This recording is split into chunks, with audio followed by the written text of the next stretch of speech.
Gujarat Chamber of Commerce and Industry. Grow business. Transform Gujarat.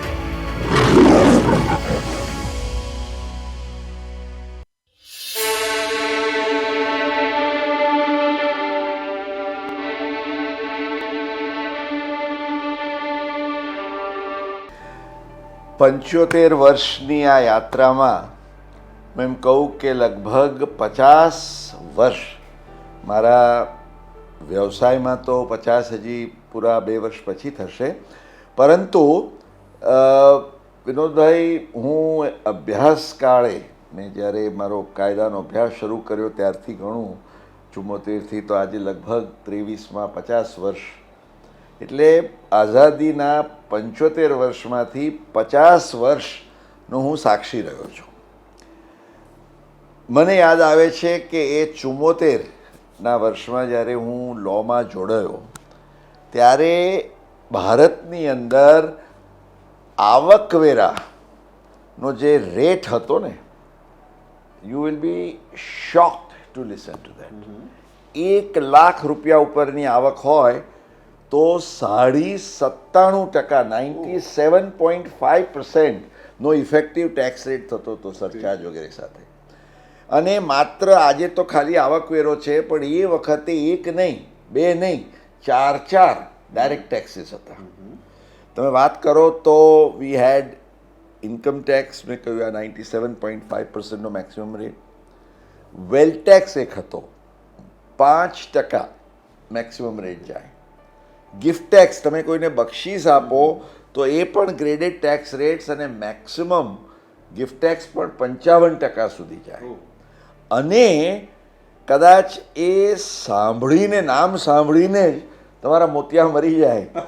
આમ તો એ તમારા મર્યા પછી તમારા વારસદારોએ ટેક્સ ભરવાનો, પણ એસ્ટેટ ડ્યુટી એટલે કે જેને વારસા વેરો કહેવાતો, તો એ વારસા વેરો 20 લાખ રૂપિયા ઉપર જો કોઈ વ્યક્તિ એની એસ્ટેટ મૂકીને ગયું હોય, દેર વર હાર્ડલી એની એક્ઝમ્પશન્સ, તો 85% 85% વોઝ ધ ટેક્સ રેટ. એટલે એ સમય એવો હતો કે ભારતના અનેક રાજા રજવાડાઓ છે ને, એ તો એમના મહેલો આમાં જતા રહ્યા. અને ઇન્ટરેસ્ટિંગલી ઘણા લોકો મને પૂછે કે મુકેશભાઈ, ભારતની અંદર કેટલા બધા શહેરોની અંદર આ મહારાજાના મહેલોમાં ઇન્કમ ટેક્સની ઓફિસો છે, તો કેવી રીતે? તો એનું કારણ એ કે એ લોકો બિચારા એસ્ટેટ ડ્યુટી ના ચૂકવી શક્યા, તો ઇન્કમ ટેક્સ ડિપાર્ટમેન્ટે આખા મહેલો લઈને પછી એને સજાવી દજાવીને ઇન્કમ ટેક્સની ઓફિસો શરૂ કરી. એટલે એ સમયથી શરૂ કરીને આજે 3 કાયદાઓ છે, વારસા વેરો, સંપત્તિ વેરો અને બક્ષિસ વેરો. સદભાગ્યે એક પછી એક બધા નાબૂદ કરાયા. આવકવેરો પણ એ 97.5%થી ક્રમશઃ ઘટતા અને દરેક વખતે સરકારે પણ જોયું, નાણામંત્રીઓએ પણ જોયું કે જ્યારે આવકવેરાનો દર ઘટે ને ત્યારે ખરેખર એની રેવન્યુ વધે છે. કારણ કે લોકો કમ્પ્લાય કરે. પેલા તો રેટ્સ જ એવા હોય કે તમને ચોરી ચપાટી કરવાનું જ મન થાય. તમે વિચાર કરો કે એ 70 અને 80ના દશકામાં જ્યારે આપણે પેલો ફેરાનો કાયદો હતો, ફોરેન એક્સચેન્જ રેગ્યુલેશન એક્ટ, તમને જોઈએ તો પણ ઓફિશિયલી તમને વિદેશી હુંડિયામણ મળતું નહોતું. એટલે લોકોના પૈસા with this tax rates and the exchange control restrictions કદાચ મેક્સિમમ, જો આજે જે સ્વિસ બેંક એકાઉન્ટોની વાત કરીએ છીએ ને, એ સમયમાં ગયા.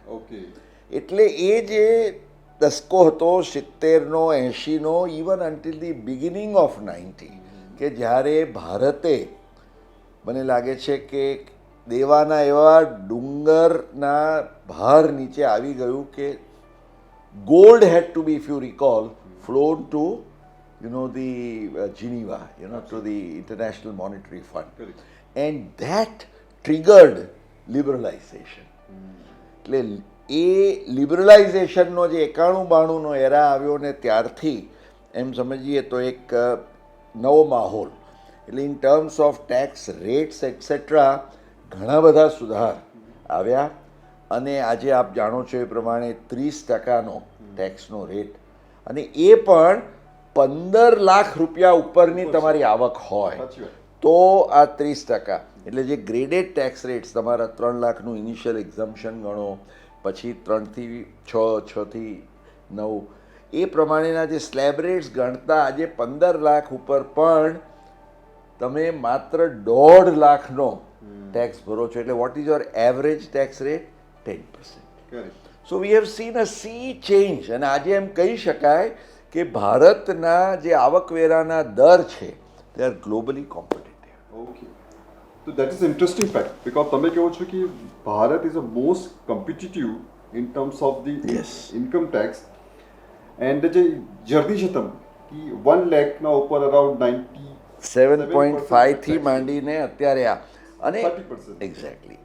પણ એની સાથે I think another very important aspect કે જે કદાચ જેણે આપણા દેશની અંદર એક મહદઅંશે ક્રાંતિકારી પરિવર્તન લાવવામાં પણ જો ભાગ ભજવ્યો હોય, because when I look at see globally competitive rates તો આપણને આ 30%નો લગભગ ચિદમ્બરમજીના સમયગાળાથી 1998, મને યાદ છે હું જ્યારે Gujarat chamber of commerce and ઇન્ડસ્ટ્રીનો પ્રેસિડેન્ટ હતો તે વખતે આ 30% આવી ગયા હતા.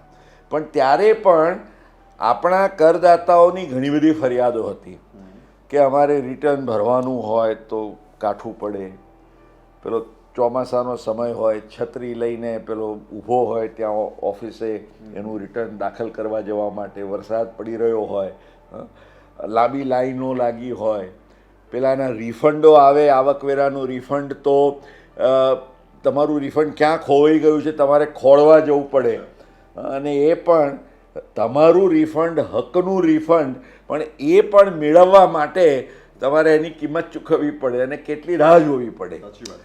આવી પરિસ્થિતિમાં અને એક સમય એ પણ હતો કે જ્યારે પેલી સ્ક્રુટિનીની નોટિસ નીકળે ને, હા. મને ખબર છે કે આપણા વેપારીઓ બિચારા આખી રાત ઊંઘે નહીં. કેમ કે ઇન્કમ ટેક્સની નોટિસ આવી છે, સ્ક્રુટિનીની, શું થશે? ત્યાં જઈશું, ઓફિસર બહાર બેસાડી રાખશે કેટલા કલાકો, પછી અંદર બોલાવશે, ખખડાવશે, દબડાવશે, અનહેલ્ધી પ્રેક્ટિસીસ. Right. મને યાદ છે પેલા એક NRI છે, એ બિચારા આવ્યા ઓસ્ટ્રેલિયાથી અને એના એક કામ માટે ઇન્કમ ટેક્સ ઓફિસમાં ગયા. ત્યાં પેલાએ પૂછ્યું કે ભાઈ શું કરવાનું છે? પેલો કે સાહેબ મને મારું ઇન્કમ ટેક્સનું ક્લિયરન્સ સર્ટિફિકેટ આપવાનું છે. તો કે એમ નહીં, પણ એ સર્ટિફિકેટ આપવા માટે શું કરવાનું છે? તો કે સાહેબ એ તો તમને ખબર હોય કે શું કરવાનું હોય, પણ શું કરવાનું છે એનો અર્થ પેલા બિચારા NRIને ખબર નહીં કે મારે કઈ વ્યવહારની અપેક્ષા. થેન્ક ગોડ આજે વિનોદભાઈ એક એ સમય આવ્યો છે અને I consider myself very fortunate કે આ એક ટેક્સ રિફોર્મની દિશામાં જે અનેક પરિવર્તનો, આજે અમે કહ્યું ને જે ઇન્કમ ટેક્સના રિટર્ન્સ હતા, ઈ રિટર્ન ફાઇલિંગ, તમે ફરવા ગયા છો અને રિટર્નનો સમયગાળો આવ્યો, અમેરિકા છો, ઇંગ્લેન્ડ છો, કોઈ પણ દેશમાં હો, ત્યાં બેઠા બેઠા તમે ઓનલાઈન તમારું રિટર્ન ફાઇલ કરી શકો છો. રિટર્ન ફાઇલ કર્યાના હવે તો કલાકોની અંદર લોકોને એમના પ્રોસેસિંગ સાથેના ઇન્ટિમેશન્સ મળી જાય છે. કોઈ વધારે રાહ જોવી પડતી નથી. વિધિન અ ફ્યુ ડેઝ તમારા બેંકના ખાતામાં સીધું તમારું રિફંડ જમા થઈ જાય. C I think there has been a sea change. અને સૌથી મોટું પરિવર્તન જે હું વાત કરતો હતો કે જે બધાને એક ભય હતો, ડર હતો, સ્ક્રુટિની થશે, આ થશે, તે થશે, અને things used to happen also which were not very desirable. તો આ ફેસલેસ એસેસમેન્ટ સ્કીમ જે આવી, મને લાગે છે કે આજે એને લગભગ 3 વર્ષ ઉપર થયા, પણ it has taken its roots so strong કે જે એક કરદાતાના મનમાં એક આવકવેરા ખાતાનો જે એક હાવ હતો ને ડર હતો ને, એ જતો રહ્યો. એટ ધ સેમ ટાઈમ એના મનમાં એ જ જાગૃતિ કે સભાનતા પણ આવી. કારણ કે એક સમય હતો કે જ્યારે કરદાતાઓ એમ માનતા કે ક્યાં ઇન્કમ ટેક્સવાળાને ખબર પડવાની છે, સાચી વાત. મારા બેંકમાં કેટલું વ્યાજ જમા થયું એ વળી ઇન્કમ ટેક્સને શું ખબર પડે કે યાર.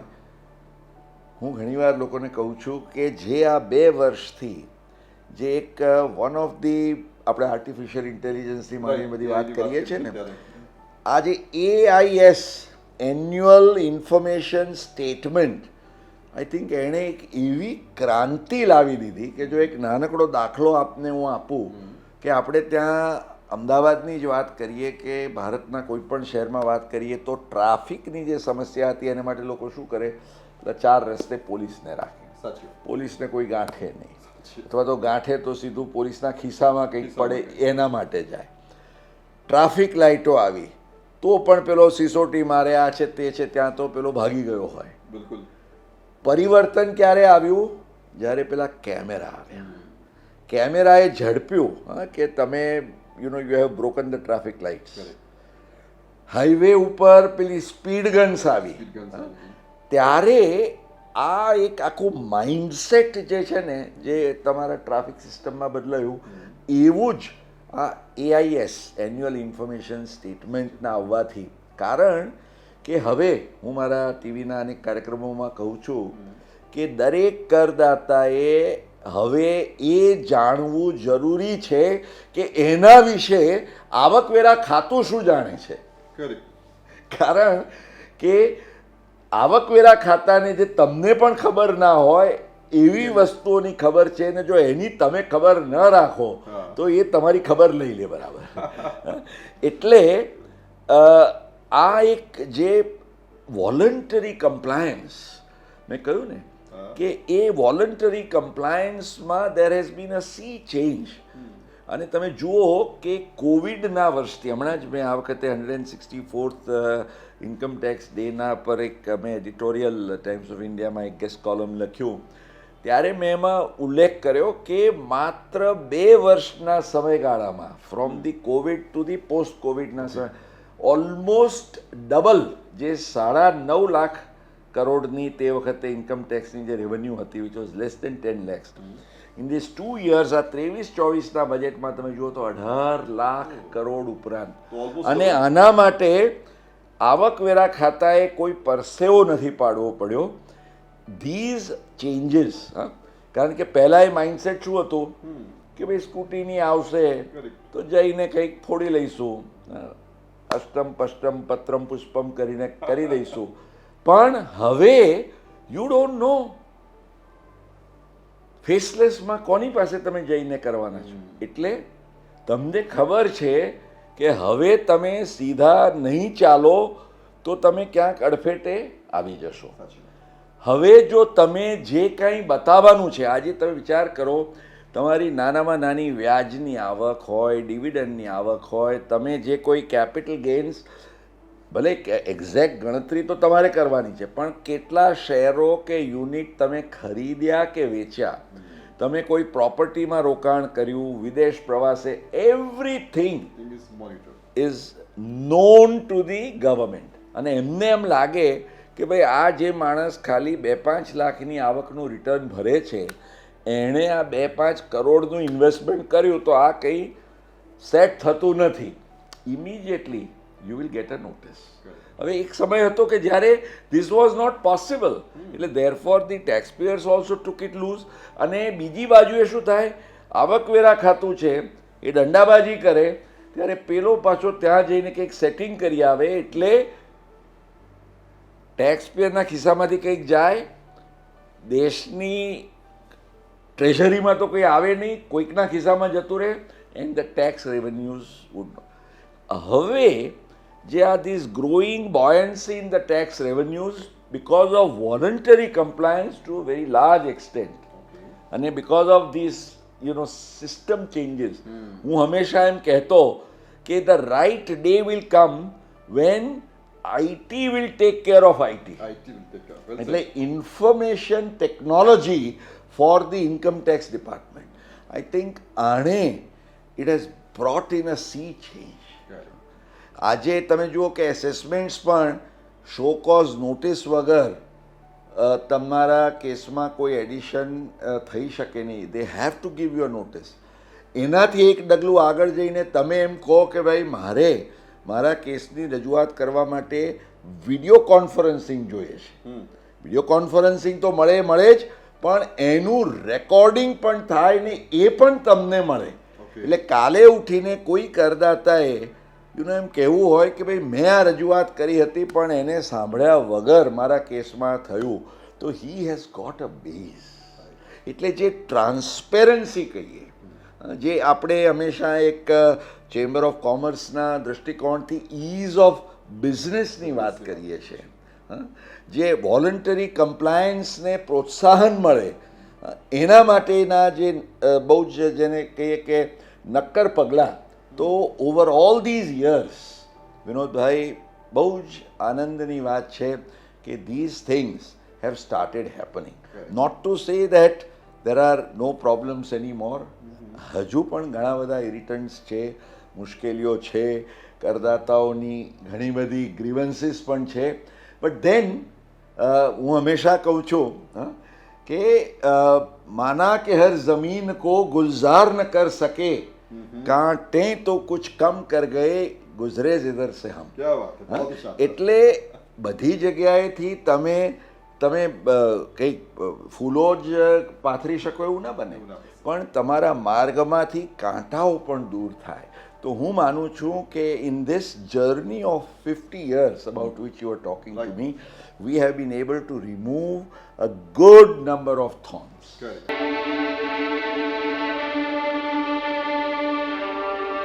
Game changers. Right. એટલે આ બે વસ્તુ, અને જેમ જેમ આગળ જશે, હવે તમે વિચાર કરો એક સમય આવશે, not very far away, it will be a prefilled tax return. તમારી આવક જે છે ઇન્કમ ટેક્સ ડિપાર્ટમેન્ટના રેકોર્ડમાં, જેમ આજે આપણે પેલા બધા વિઝાના અને આન તેન બધા ફોર્મ્સ ભરીએ છીએ, તમારો બેઝિક ડેટા હોય આવી જ જાય, એવી રીતે એ ડેટા. અચ્છા, ધ ગુડ થિંગ ઇઝ કે એટ ધી સેમ ટાઈમ જે ટ્રાન્સપેરન્સીની મેં વાત કરી ને ઇઝ ઓફ કમ્પ્લાયન્સના, માની લો કે તમારા કેસમાં કોઈ એરોનિયસ રિપોર્ટિંગ છે, કંઈ ખોટું છે, તો તમને એ કરેક્ટ કરવા માટે પણ એ ઓનલાઈન એ સુવિધા આપવામાં આવી છે. એટલે આજે હું એમ કહીશ કે ફોર એની ટેક્સ પેયર, અને પર્ટિક્યુલરલી બિઝનેસ કે પ્રોફેશન સાથે જે સંકળાયેલા હોય, એ ટેક્સ પેયર જો જાગૃત હોય, he is alert and he keeps track of his own business affairs well, તો હું માનું છું કે જરૂરથી એ આજે સુકૂન કે સાથ, જેને આપણે કહીએ ને, એ પોતે રહી શકે.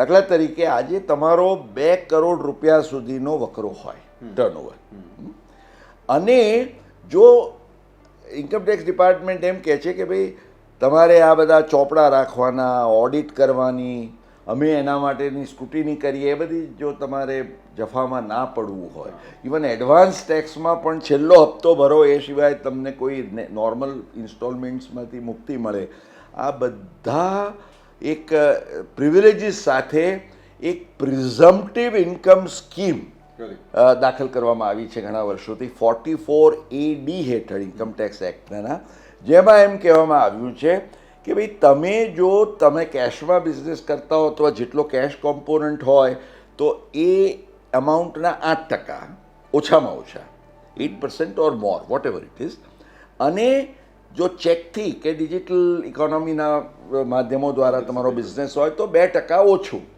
6%.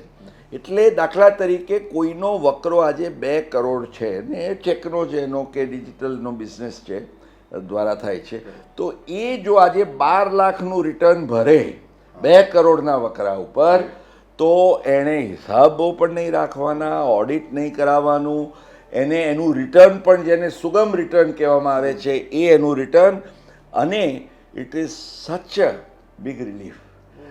નોટ ઓનલી બિઝનેસમેન, આવી જ યોજના પ્રોફેશનલ્સ માટે પણ આવી, અને ઇનફેક્ટ સરકારે પહેલાં 1 કરોડ કર્યા હતા, આ વર્ષથી 2 કરોડ જેમ બિઝનેસમેન માટે કર્યા.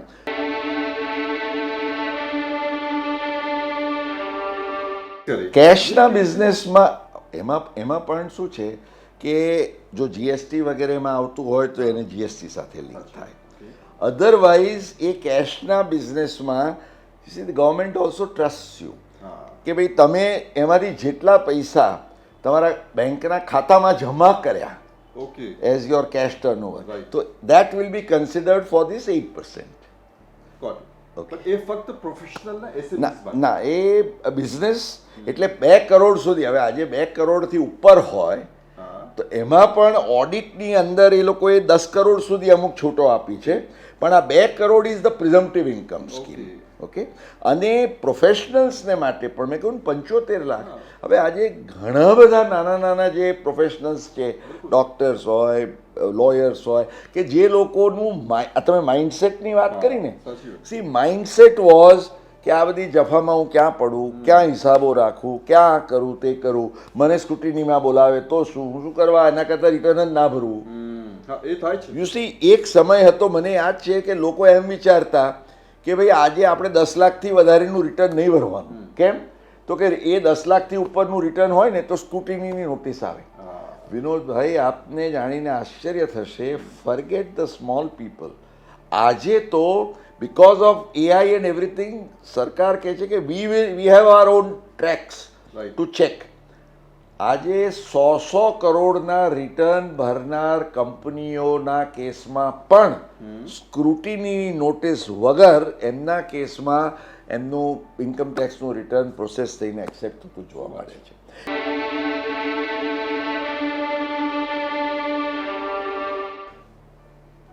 હવે તો ચોરી કરવી પણ છે ને ભારે પડે. સી, આજે તમે જુઓ, આપણે જોતા નથી કે અમદાવાદની અંદર પેલો બિંદાસ 4 રસ્તે બધા જોતા હોય ને પાનની પિચકારી મારતો હોય, એને કોઈ એ ફિકર નથી. પણ એ જ માણસ સિંગાપોર જશે, પાન તો ત્યાં ખાઈ શકે, પણ પિચકારી મારતા જુઓ છો તમે એને? કેમ? કારણ કે ત્યાં $500 પત્તું કાઢવું પડે ને, સીધું દંડ પોલીસ તમને આપી દેતો. તો that is the mindset.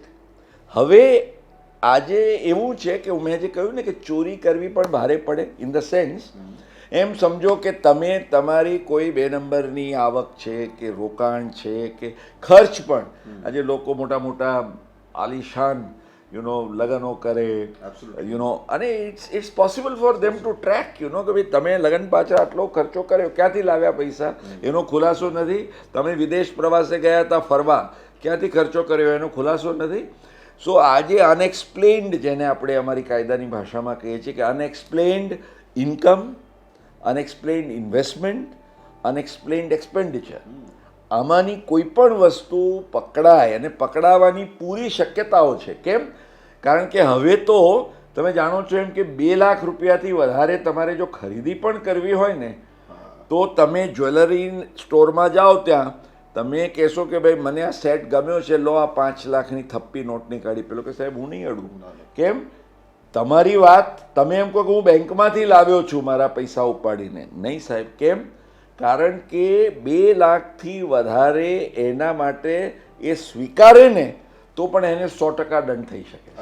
Two make a cash sale of more than 2 lakhs attracts 100% penalty. અચ્છા, નોટ ઓનલી ધેટ, આજે અમે કહ્યું ને અનએક્સપ્લેન ઇન્કમ, ઇન્વેસ્ટમેન્ટ, એક્સપેન્ડિચર. એક ટાઈમ હતો કે જ્યારે તમે એમ વિચારો કે ભાઈ ચાલો પકડાઈ જઈશું તો 30% ભરી દઈશું, એમ એ 30% ભરવાના છે, પણ હવે નથી ચાલતું. હવે, અને પર્ટિક્યુલરલી પોસ્ટ ડિમોનેટાઇઝેશન આ જે કાયદો આવ્યો છે એમાં એની જો આમાંનું કંઈ પણ પકડાયું તો સીધા એના ઉપરનો ટેક્સનો રેટ છે 60%, 60. એના ઉપર 25%નો સરચાર્જ, એટલે બીજા 15, 75 થાય. 4%નો એજ્યુકેશન ને હેલ્થ સેસ લાગે, એટલે 378. એના પર 6%ની પેનલ્ટી, એટલે 84%. અને જો એના ઉપરનું વ્યાજ ગણું, કારણ કે પકડાય ત્યાં સુધીના સમયગાળામાં ટેક્સ ના, તો તમે 100 રૂપિયાની ચોરી કરી હોય ને તો એવો પણ વારો આવે કે 125 ભરવાના આવે. તો હવે આ માઇન્ડસેટ બધાએ બદલવું જ પડશે કે now if you want to live in peace, જો if you want to do good business, શાંતિથી તમારો વ્યાપાર, ઉદ્યોગ, વ્યવસાય. અને હવે તો જીએસટી વગેરે આવ્યા પછી આવકવેરાની ચોરી પણ અઘરી થઈ ગઈ છે, કારણ કે બંનેનો એવો સમન્વય થઈ ગયો છે. અને જીએસટીમાં તો તમે છટકી શકતા નથી, એ વગર તો તમે ધંધો તમારો કરી પણ ના શકો. You will not survive. Input tax credit, આ તે બીજી ત્રીજી બધી વાતો. બરાબર.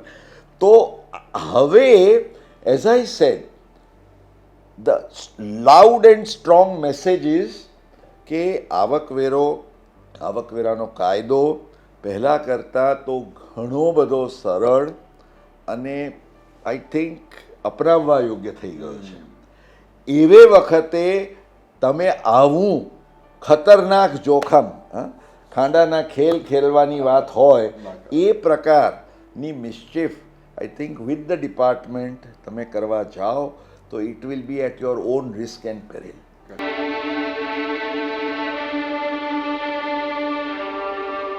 ત્રણ ગુરુમંત્ર જો મારે ત્રણ અલગ અલગ સેગમેન્ટ્સને આપવાના હોય તો I start with MSMEs first. Right.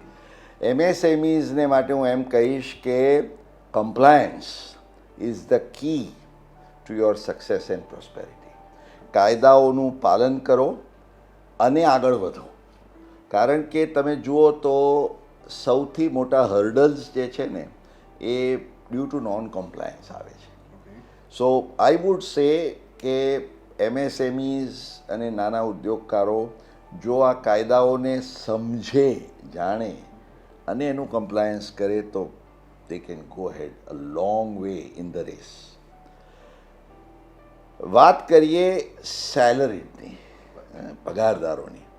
પગારદારોની હંમેશા ફરિયાદ રહે છે કે ભાઈ અમારે તો અમે કમાઈએ ને એમાંથી ટેક્સ એટ સોર્સ જતો રહે, અમારે તો CTCમાં શું જે હાથમાં આવે આ છે તે છે. વેલ, પગારદારો માટે હું હંમેશા એમ કહું છું કે think of your self as a family unit as well. મોટા ભાગના પગારદારો આજે શું કરે કે બધી આવક એ પોતાના જ કેસમાં, પગારની પણ આવક આવે, પછી આજે એમની ડિપોઝિટો પણ બધી એમના નામે હોય, શેરોનું ઇન્વેસ્ટમેન્ટ પણ એમના નામે થાય. હવે આજે ઇન્કમ ટેક્સ એવું છે કે તમે એક જણમાં જ બધું કોન્સન્ટ્રેશન હોય અને બાકી ઘરના તમારા બીજા એન્ટિટીઝ છે. આજે દરેક ઘરમાં there is a lady member also, a housewife. Hindu undivided family HUF હોય છે. તમે જો આ તમારા ફેમિલીની એન્ટિટીઝ છે, as your children grow up you have the adults, તો એક સિમ્પલ છે કે divide your income and lower your tax burden. એટલે પગારદારો આજે પગારની આવક ઉપર તો એને ટેક્સ ભરવાનો છે, એના ઉપર એ જે કંઈ કાયદાની અંદર જે થોડા ઘણા એને NPS છે, આ છે તે છે, બધા they can take the benefits, that's okay. But the major things will be કે જે કંઈ તમારી ઇન્વેસ્ટમેન્ટનું પ્લાનિંગ છે, ઇન્કમ જે અરાઇઝ થાય, you can divide it amongst your family units and if you do so it will go a long way in saving taxes. અને પ્રોફેશનલ્સની જે વાત કરીએ, મેં કહ્યું એમ નાના professionals they should definitely want to take the benefit of the presumptive income scheme વગેરેની જે વાતો છે એનો એ પોતે લાભ લે. પણ એની સાથે સાથે પ્રોફેશનલ્સ આજે અગેન જે મેં પગારદારો માટે જે એડવાઇસ આપી એ જ પ્રમાણે if they can also create a setup where within their own family as taxable entities, એટલે the golden, if I have to give only one guru mantra for all the 3 units I would say કે share your income and lower your taxes. What a fantastic singer. Gujarat Chamber of Commerce and Industry. Grow business. Transform Gujarat.